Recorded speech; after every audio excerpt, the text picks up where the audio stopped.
Hey guys, Andrew Adobe here, and welcome to this episode of Just a Chat With. In our previous episode, we spoke to Alex Dickens, who's the head of brand at Grenade. Alex has been working at Grenade for the last 8 years, starting out as a junior graphic designer. We talked about how he got started at Grenade, how he gets the best out of his creative team, and what the Grenade brand stands for beyond the product. We had a brilliant time with Alex, so if you haven't watched already, go and check that out. Before now, we've had people on the podcast like Michael Wolf, Chris Doe from the future, and Debbie Millman, host of Design Matters. In today's episode, though, I spoke with Adam Morgan, who's the Executive Creative Director at Adobe. With over 25 years of experience in marketing with a focus on creativity, strategy, and storytelling, Adam has produced several award-winning campaigns. He is also named as 40 Under 40 Up-and-Coming Professionals by Utah Business Magazine, and in 2020, AdWeek named him as one of the top 100 creative minds in the world, influencing advertising, media, and culture. If that wasn't enough, he's also written a book called Sorry Spock, Emotion Drives Business, and hosts his very own podcast, Real Creative Leadership, which talks about the issues, challenges, and benefits of creative leadership. We talked all about his book, how he wrote that, and how he leads the creative teams at Adobe. This is a very interesting episode, and I hope you enjoy it.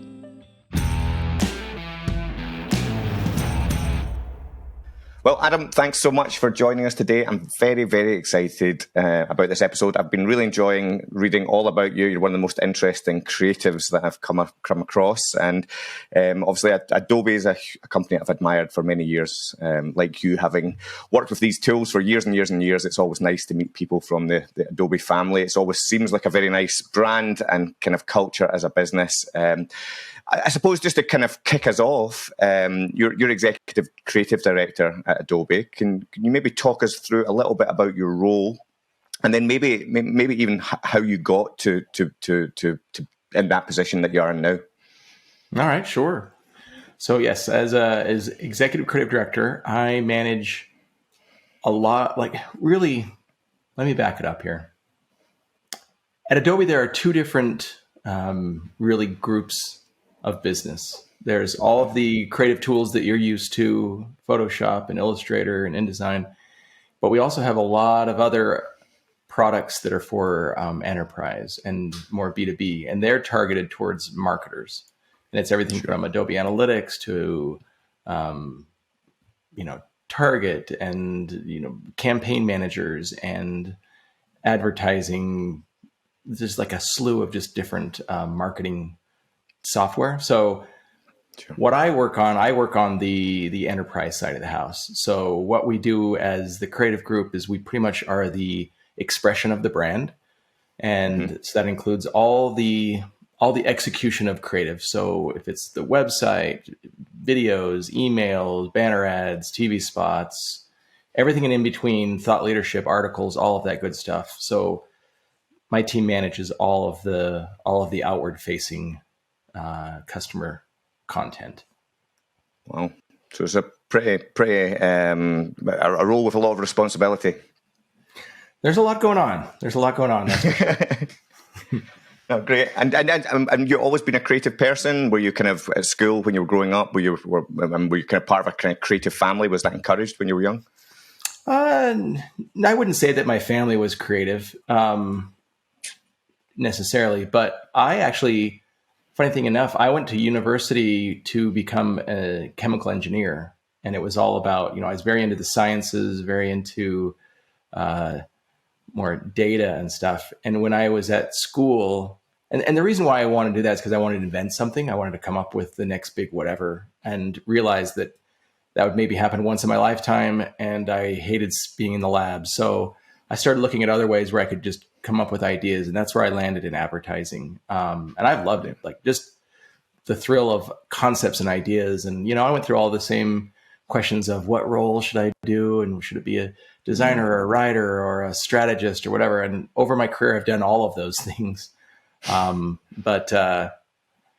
I guess I found myself in the creative pursuits. I mean, as a kid, I did lots of creative stuff, but it wasn't like, I don't know. It always seems like we can track it back to some youth exercise, but I really kind of discovered myself in college.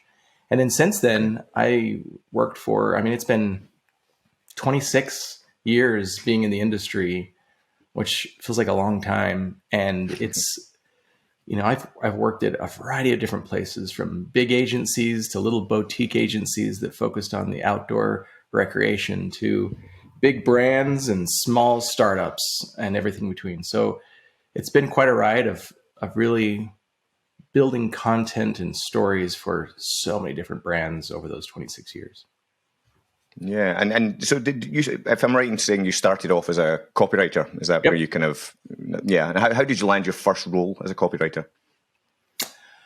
The way I broke into the industry was interesting. So when I was in college, I ended up creating a college advertising competition, and then invited all the creative leaders from all the agencies in the state to come judge the work, and just had a lot of great work in there. So one agency kept turning, you weren't supposed to turn over and see who did it. You're just supposed to judge it. They kept turning it over and seeing that my name was on it. And so afterwards I got a job offer and started working at agency before I graduated. So I just finished up my last year of school at night. So that's how I broke in to the agency scene, is just kind of setting up an opportunity for myself by creating a competition. But No, I like it because there's a way we have a lot of young listeners, that young creatives that are still trying to find the roles, and I think it's always interesting to hear how people break in, and it never seems to be the same journey. No two stories are the same. I think you mentioned as well that you've kind of dotted around in terms of you've done all these different roles now, and how have you found? Do you think that's advantageous to you as a creative person now, having? I read somewhere on your website you feel you've got this nice balance of strategic mind and creative mind, and was it middle brain you wrote about? I did write about that I'm a central brainer, but even though that's not true, it central brainer exist, and it's a total lie. But what it does mean to me is and I learned this early on, that the reality is this process in your brain of strategy, of really thinking through, looking at problems in new ways and at different angles, is very, very similar to the creative process of trying to come up with a new idea and looking at it in different ways. So to me, a lot of it is the same muscle that I've been learning over the years. But I'd say early on in your career, has it been advantageous? Absolutely. I mean, it's almost like when I've been looking at all of these career paths and helping people on my team and others grow, the first chunk of your career is really figuring out the craft. And whether that's getting really, really good at writing, or really, really good at design, or really good at videography, whatever that may be, it's really about all those hard skills and learning those. And I think once you get to the big leap over into being a creative leader or creative director or whatever it may be, you really need to understand all of those disciplines. And then it becomes all of the soft skills and the selling and the organization and all of that as a creative leader. But I think you almost have to dabble in all of those different disciplines in order to be a decent creative leader, so you can guide all of those roles. Yeah, no, that's such a good point. And obviously, in your role now as executive creative director, then how much hands-on are you? Obviously, you'll be leading a very large team. How much do you still get down and sort of on the tools, if you like, or are you just there to inspire and kind of direct and kind of help motivate? I think the days of just being a creative director that isn't a working creative leader is long gone. I think you have to balance both, but I think it's also important to not micromanage. So the way I balance it all is, let's say a good chunk of my day is leading and guiding the team and giving feedback and helping with, HR issues, whatever it may be. And then there's another chunk of my day that's all about kind of vision in the future. So it's working on the brand and where are we going and what are things. So that area gives me an opportunity to still be kind of creative and working on things without, crushing anyone else's projects below me. So I want to give them enough space to drive their creative. And so sometimes, another solution is sometimes they'll just be, when there are a lot of projects, I'll just take one on myself and just focus on that. And that's a way that I can still keep your saw sharp, but not step on anyone else and take away their dreams of doing great creative. And at the same time, still, being in the arena and being able to drive stuff and also, guide and direct without getting so out of the weeds that you forget how it's done. Yeah, because it's interesting, isn't it? Because as you do sort of elevating these roles into management and leadership, I found it myself. I was a graphic designer, I was a photographer, and I get a lot of the kind of the happiness in my heart when I'm playing with these tools and kind of being creative. And now leading a business, my business employs about 70 people. And obviously a lot of what I end up doing can be HR or can be these other elements. And I think I've kind of always sometimes just blocked off days and said, let me just be creative. I need some time just to not do those other things and to do some creativity. And I think it's important to find that blend, isn't it? And still make sure you're getting to do some of the stuff you love. Well, and so this is a conundrum, and I really see a lot of creatives struggle with this, because the reason we got into this business is we love creativity. We love the act of designing or writing or whatever it may be. And then we get up to this leadership role and there's less of it, but there are other elements that are important and part of it. But I think that there really needs to, we need to come to some maturity in our industry, because I don't know how to say it. The other acts of creative leadership are just as important, but we almost vilify them. We vilify organizing the operations or getting, a good creative culture in place with the business and company, or selling things through. And really, if we don't have that, then the good creative is not going to happen.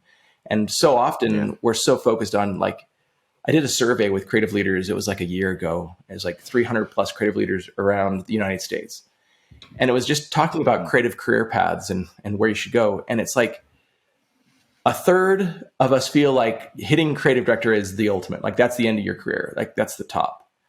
And then there was a third that felt like after they get up high enough, they didn't want to deal with all the red tape and all the monotony of operations, whatever it is. And so they go back to being just freelance creative directors or freelance whatever, just to get back into the craft.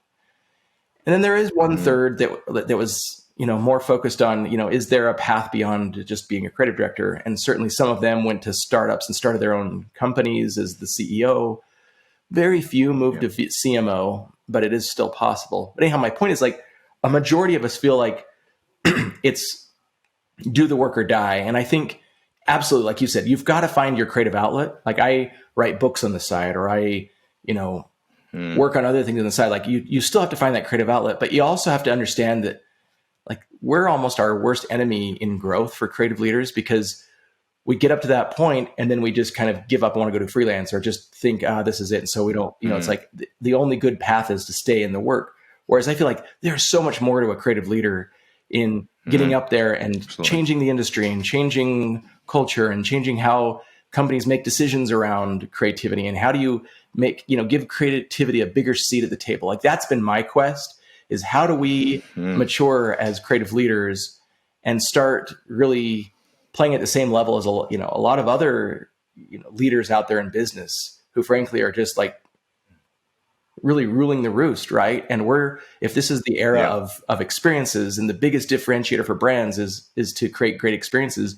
And we as creatives who have trained our brains to understand the emotions and all of the context of customers, it really is on us to up level our leadership skills and move beyond, and really put value on those soft skills as creative leaders, and not just the work. I mean, the work is super, super important, but we also have to get out of our creative cave and be all right, I've really got to, how do I look at the bigger picture of creative maturity and help guide that in so many other different ways and value that, so that other creatives behind us are going to come and say, yeah, you know what? I want to understand finance and understand operations and understand other things, so that I can make the world a better place through creativity, rather than just kind of rolling your eyes back and saying, all right, I'm going to go back to freelance and just get back to the work. And that's the only value. And that was a little bit of a diatribe. Yeah, but No, absolutely. I completely agree. And it's echoing a lot of because early in my business journey, when year 2 of our agency, I gave the studio to a creative director, because I said, that's yours to own. And I'm not going to touch the work that goes through the studio. I want you to have the autonomy on that. And I've taken great pleasure in how do I grow the best creative culture, how to create a business that empowers the best creativity. And I think it's like you say, once you level up from the work, there's so many challenges that you can apply creativity to that can give you great purpose in the work that you do. And I think it's just trying to find those ways of doing it. And, I also take great pleasure in growing the brand of my agency. And it's nothing to do with the work, but it gives me a plaything of how can I do this, and how can I do this differently than anyone else has done so before. Now, I'm so interested to talk about your book. So for those listening, your book, Spock, Emotions Drive Business. I just wonder if you can talk to our listeners, tell them a little bit about that, Adam, how that came to be and what the book covers. Oh, yeah. So it started back before I joined Adobe when I was in the agency world. I just had some, I was talking with one of my old creative directors about how I'm working with certain clients, and one came to me and said, "Hey, I believe in creativity, but my boss doesn't. My boss is a salesperson, and it's just all about, just tell the information and tell it straight and move on." And I was just struggling with that. Like, how do I prove to this, my client's boss, that creativity actually is important and it is valuable? And so it started this 2 or 3 year research quest to try and find a good answer for that. And in the end, because I wanted to just find like a nice book or a nice something and just say, here it is, here's how you prove the value of creativity. And I found bits and pieces all over, but I couldn't find the whole thing. So I ended up just writing the book. And the point of it is here's the thing, like whenever you talk about creativity, it's so subjective. And, some people can take this one campaign and turn it into a reason why strategy is important. Another person can spin that campaign into data or into the creative or whatever it may be. And so it's so hard to say, how do I prove that creativity is good for business just through the creative? So instead I turned to hard science, neuroscience, other studies, like how do we understand the brain? How does that relate to creativity? How does that prove it out? And so by using something that's non-subjective, like science, to say, let's dig into this. And we've got so many good studies and so many good things now. I mean, even beyond that book, I just have a list of all of these pieces of data as proof that we can use to show why creativity is actually good for business. So that was the point of the book. Prove that creativity does impact the bottom line. It does impact decision-making. It does impact all of those things in a very substantial way, so that those who are also struggling with, whether it's a client or internal stakeholders or, a CFO who won't give you the money to go out and do the campaign because he just thinks that it's just a waste. How do you prove that creativity in marketing is an investment, not an expense? And that was really the whole idea of the book, is just to give that foundation for everyone so that we don't have to have that argument over and over and over.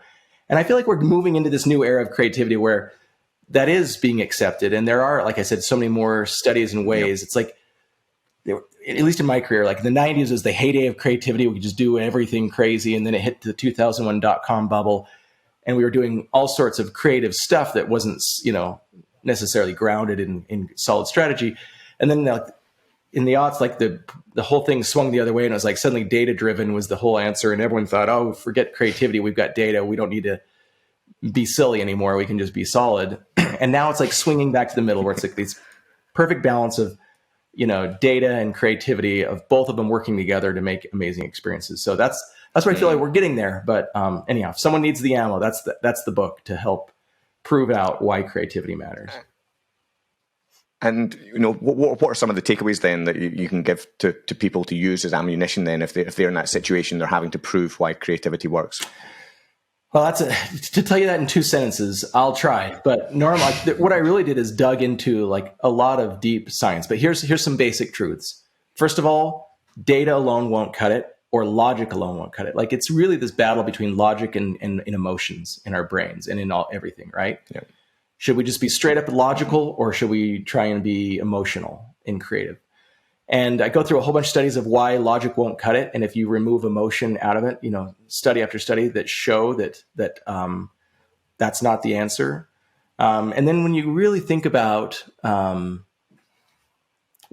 here's some other, it's hard for me to tell you the whole thing. Like, it'd take a half an hour to really dig into the science behind it. But the short of it is emotions play a huge part in decision-making and in purchases, but it's like the right time and place. And usually a good rule of thumb is if it's a complex decision, like buying a car or a couch or a house or something where there are a lot of variables, absolutely emotion is going to be the biggest factor. And that's because the reality is emotion is just concentrated form of logic from the past. Like, all your past decisions are put into an emotion inside you. And so it's not like just this animal instinct that we have to get rid of. It's really like highly concentrated, packaged up, a whole bunch of choices that we've had in the past. So that's why emotion plays a big part. If it's like a low, like few variables, like they've done studies on like vegetable peelers, if it's just like a color and a handle shape, logic is your answer. Like just go straight in with being very direct and logical. And the reason why, like if you think about like a house purchase is so emotional, it's like when you walk into the house and all of a sudden you look around and you're like, oh, this just feels right. And you just have that feeling. But really what's happening behind the scenes is your brain is going, all right, I like open concept. I like a lot light. I don't like kitchens that are this way because of this one experience in the past, or I don't like, this certain type of layout or this certain type of room. Like there's just all these thousands of logical choices that have happened in the past, and your body just communicates that quickly through an emotion. And you're like, okay, this either feels right or it doesn't feel right. And so, trusting your gut is actually really valuable. And for many years, we've been talking about, oh, don't trust your gut, trust the data. But you really are a huge data machine. So anyhow, short answer is in a lot of those things, it's really understanding what's really happening in the decision and what's really happening in that experience. And then knowing that the emotion is really a super valuable item. And then it's going to help make better decisions and better purchases. And so going through that whole process of writing the book and doing all that research, did you come across anything that can help guide making better creative decisions or a better creative process? Yeah, I would say in decision making. So let's break down the creative process. The creative process has traditionally always been like, go out there and get a bunch of stimulus or a bunch of fodder, right? And fill the well, and then start making new connections, right? You're going to be like, okay, I'm going to put A and B and B to C. And, first it's like you research all about your client or the product, and then start making all these creative things, and then just kind of let it rest. And this eureka moment will happen when your subconscious is kind of mulling things over, and then you have your big creative idea. So if you really understand that process, and the reason why that's happening is like, honestly, there is a lot still happening under the hood in your subconscious brain rather than your conscious brain or your prefrontal cortex that is like really trying to force fit things to happen. The same can be said about making decisions about creative. So there's a big insight. A lot of times you'll go through that whole process and finally make that leap.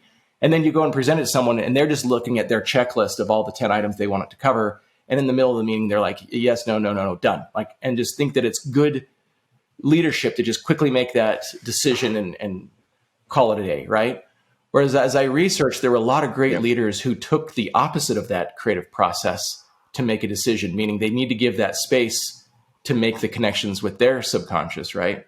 So I've seen a lot of leaders or heard stories about leaders as well, where it's like, you come in a meeting and we're not going to make any decision, but we're just going to present the information. Then we're going to let it sit the night, and the next day we'll make the decision better. Or it doesn't mean like it has to take time too. Like there are people who are very intuitive thinkers who can make those leaps during the meeting just by seeing like the value of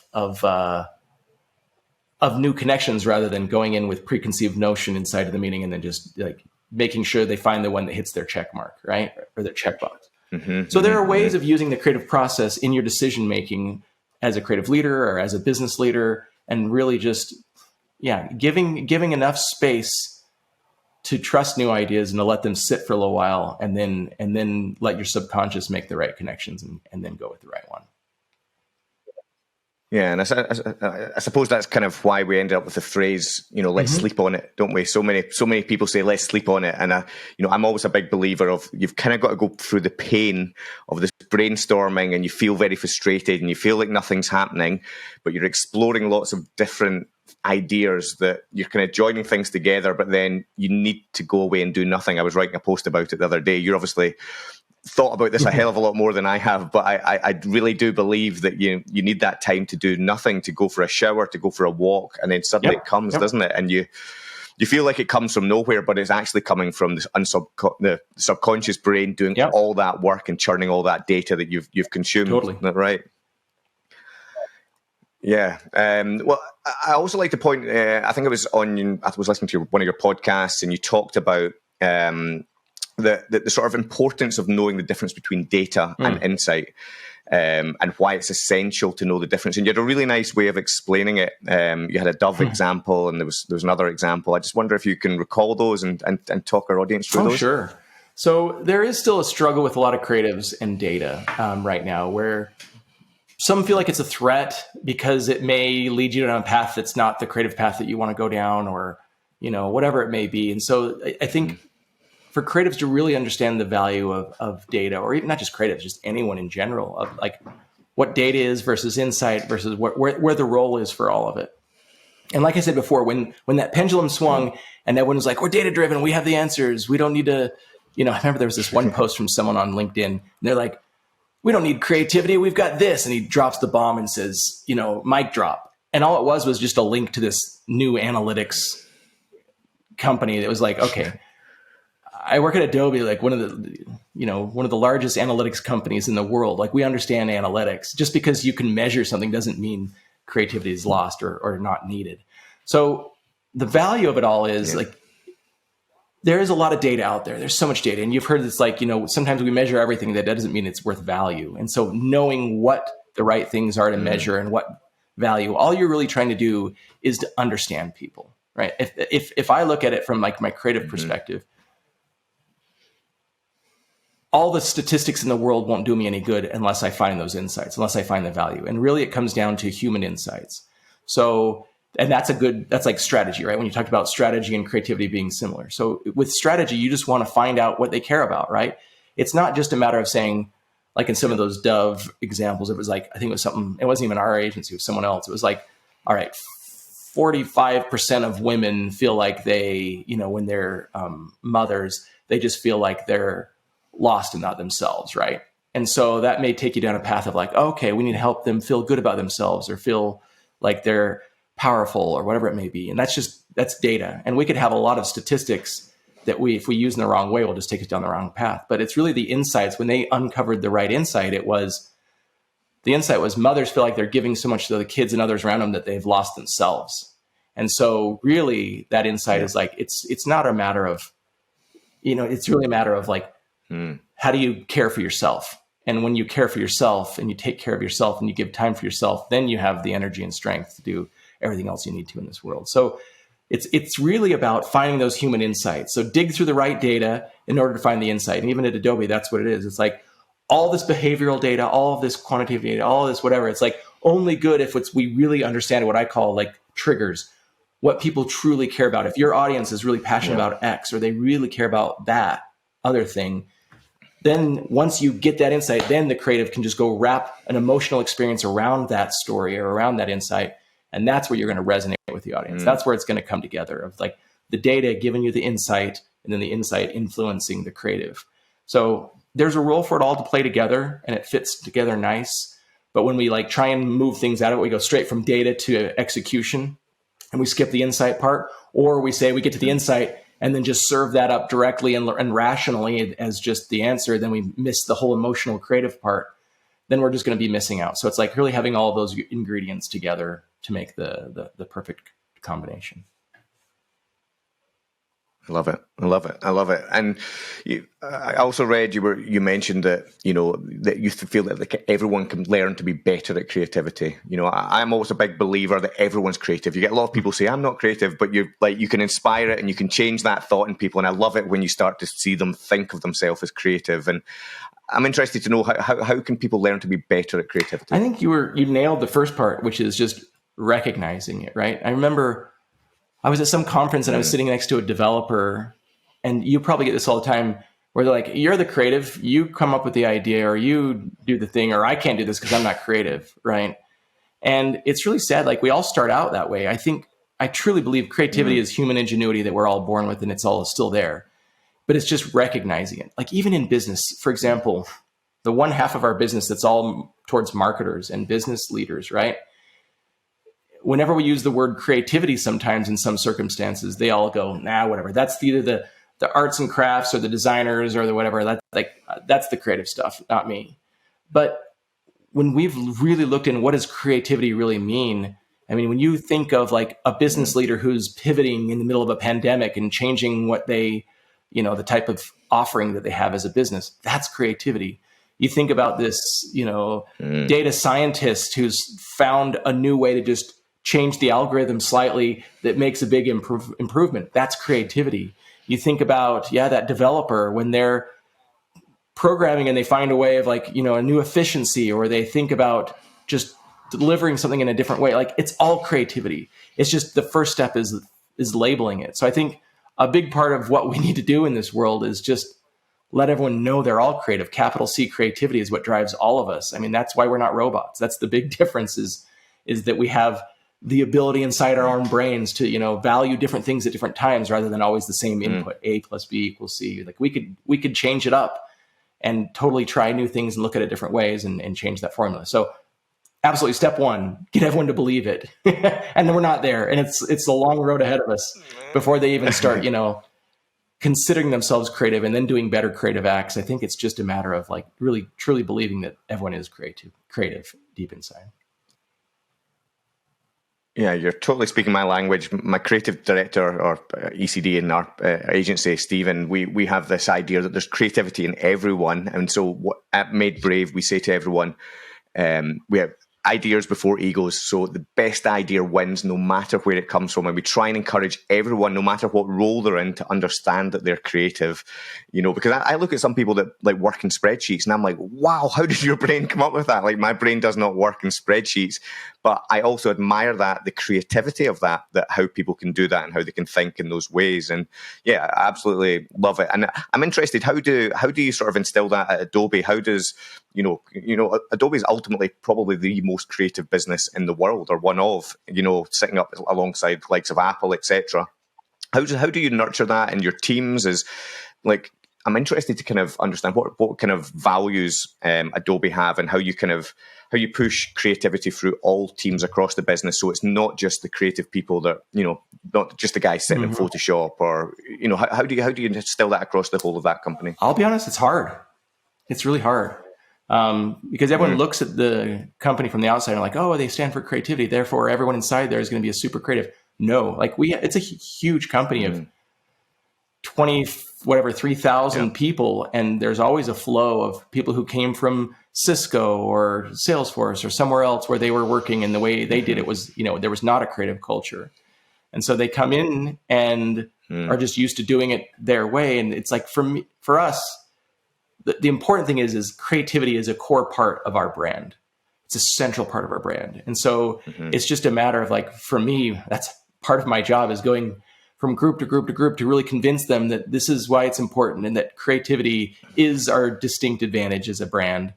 And that if you want to create stuff or do stuff, you have to be on brand, and you can't just, throw some cats in a big yellow button or whatever it is that your tests in the past have done really well for web experiences. But you have to really stick to what we like, our core values of creativity, or believing, it's almost like storytelling and sharing a vision of what's possible and what the possibilities are, and then really inspiring people. And then they get how the whole creativity is part of that. So I wouldn't say it's easy. Some people could say, oh, you got it easy because, your brand is all creative, but it's like, it's still the same struggle. Same it was as every agency I was at, to try and tell clients, like, you can be creative. You can be creative. You just convincing them and trying and proving out that creativity matters and makes a difference.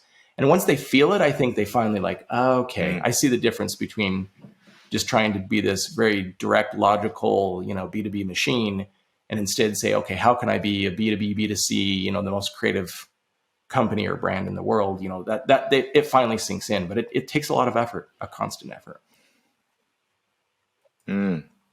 And so when you're trying to kind of come up with ideas with your teams, and you've got, I imagine you'll have hundreds and thousands of briefs going on at any time. Is there, do you think that smaller teams work better together? Do you think pairs work better together? Do you think bigger teams with cross-disciplinary thought process? I'm just interested to kind of, if there's, just throughout that experience, you've worked in agencies, you're working at Adobe. Do you think there's a better combination of how to generate ideas? Because sometimes, I know myself, sometimes I'm better on my own. Sometimes I'm better with like a strategist, me and him coming up with ideas, or me and her coming up with ideas. And sometimes it can work better when there's 4 or 5 different people. I just wonder if you come across what the best combination is. Well, and it's different of like how to move work forward versus to have creative concepting. I absolutely believe that big, huge group brainstorming sessions are the worst plague on the world. Like that, they never come up with anything good.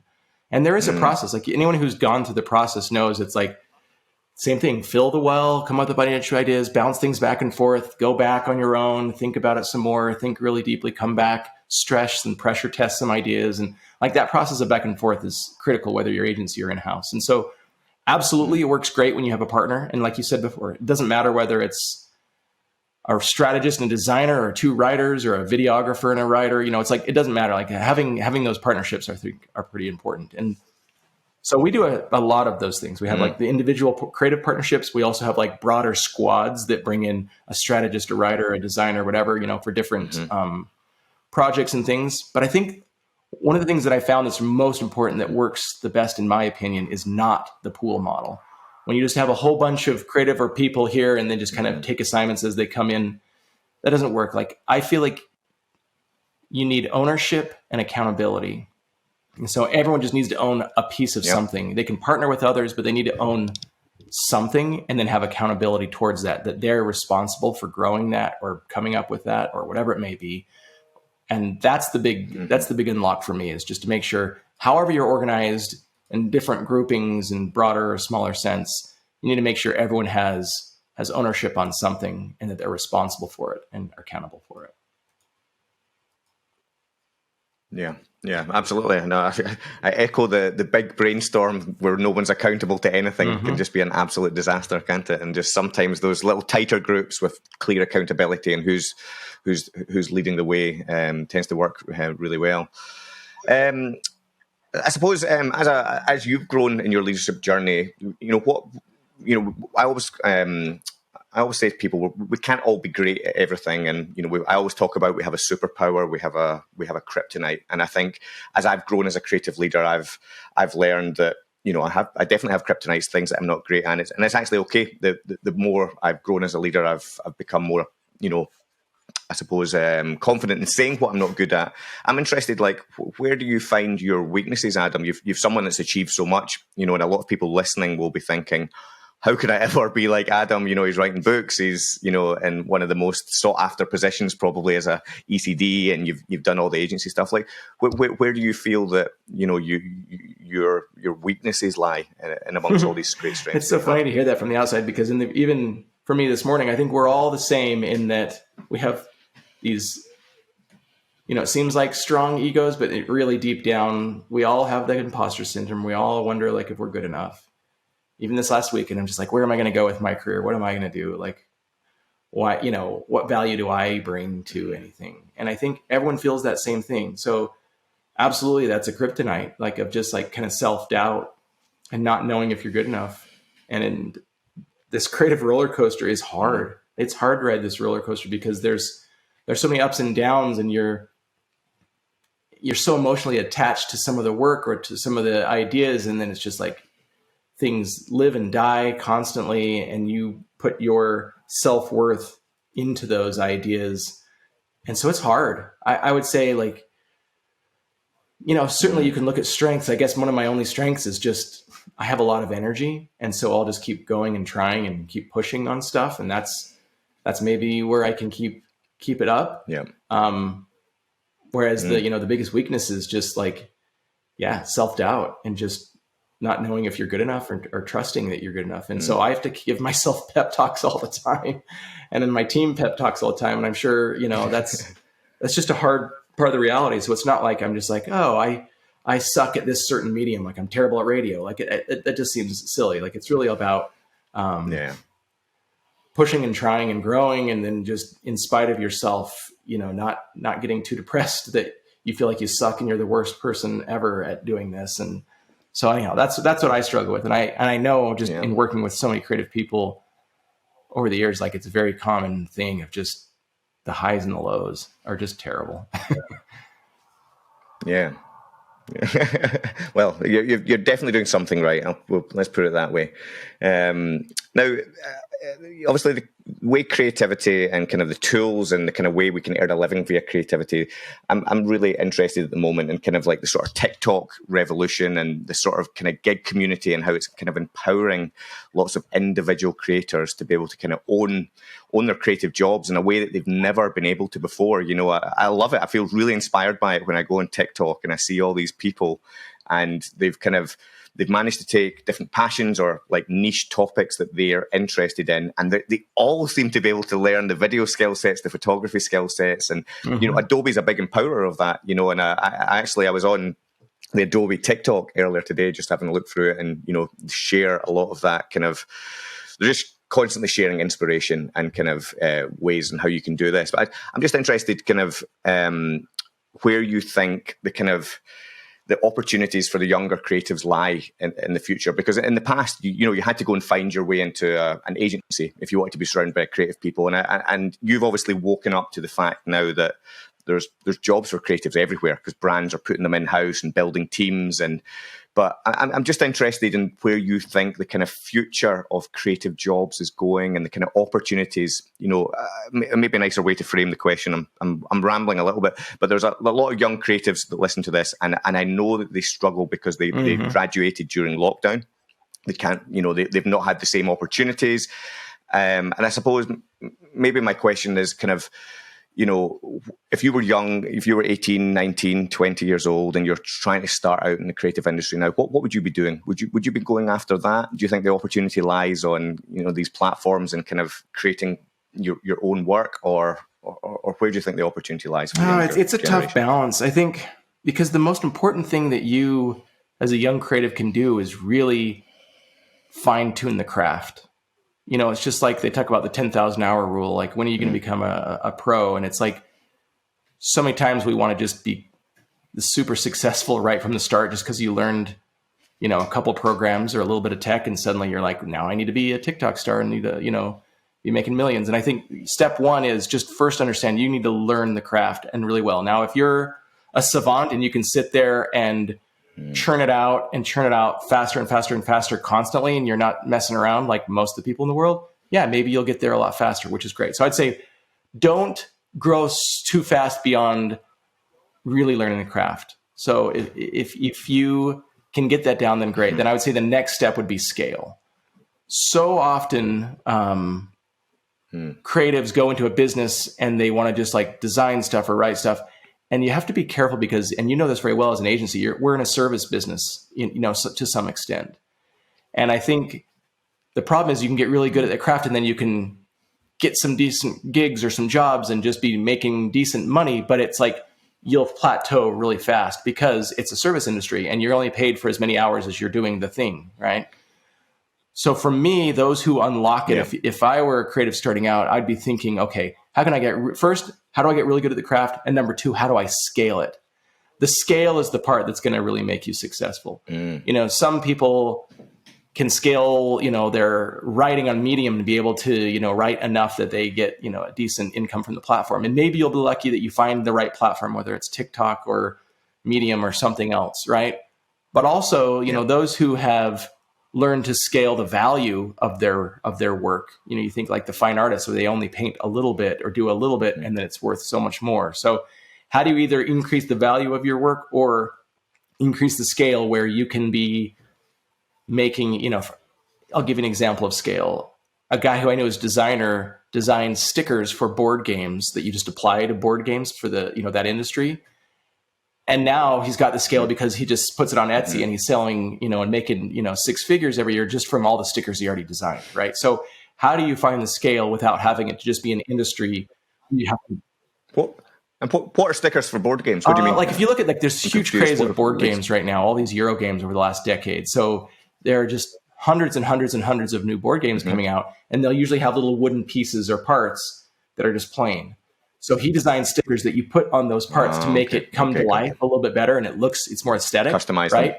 And maybe he only had to design those once and then puts them on the store and sells, dozens of those packs all the time. So it's like he found the way to scale his design without being famous, without being a big artist, without being a whatever, it's just finding that scale. So I'd say learn the craft, learn to scale, or at least learn to add value to your craft so that it's worth more than just what you put into it, because it's the same amount of work to do a $1,000 job as a $50,000 job. So finding the value in your work and how you can sell that value, I think, is equally important. That's a really good tip. A really, really good tip. I'm gonna staying in there. So, what, Adam? What about the future for you then? What does the future hold? I do have Is there some more books on the books, way, or what's coming up? What can we revealing expect? too much of it, but a book series on that starts out as like, how do you improve your craft, and then how do you improve your team, how do you improve your company, how do you improve the industry? You know, 4 different books in a series on creativity that I've been working on. But that's not the big thing. Those are like little side for funsies stuff. I mean, really, I'm trying to do my best at Adobe, and wherever that path takes me, you know, I want to still keep, you know, I love my job and I love that type of a role. So I'll keep at it from that point of view. But I don't know, if you truly ask me what I want to do when I grow up, I want to be a landlord and get into real estate. And this might be a good opportunity in the next couple of years. So that's what I'm thinking about on the side. Ah, nice. Well, it sounds like a great place to end, and I'm conscious of your time. So, where can people find you if they want to find your book, if they want to follow you? Where do you want to point them? My website, adamwmorgan.com. The W, because there's just Adam Morgan is too common of a name, so my publisher said that's what you got to use. So Adam W. Morgan. There you can see some of my articles on Medium. You can find out about the book, buy it at Amazon, any other, you know, online place. That's or where I'm speaking. I do a lot of speaking. But otherwise, Real Creative Leadership is my video podcast that I'm putting a lot of effort into. We're into season 3. So Real Creative Leadership, or you can find it on YouTube or any of your podcasts, all those great things. But those are the 2 places, Adam W. Morgan or realcreativeleadership.com. Perfect. And we'll remember and put some links down below when we post this as well. So thank you so much, Adam. You've been an absolute pleasure to listen to. Very interesting. And I'm off to order your book as the next task for me. I read all the snippets that you give away on the website, and I'm now very eagerly I would love waiting to hear to your have feedback once you do read it. Just let me know what you think. Love some feedback. Okay. Oh, all right. Absolutely. Thank you all. Absolutely. We'll see you. Well, thanks so much.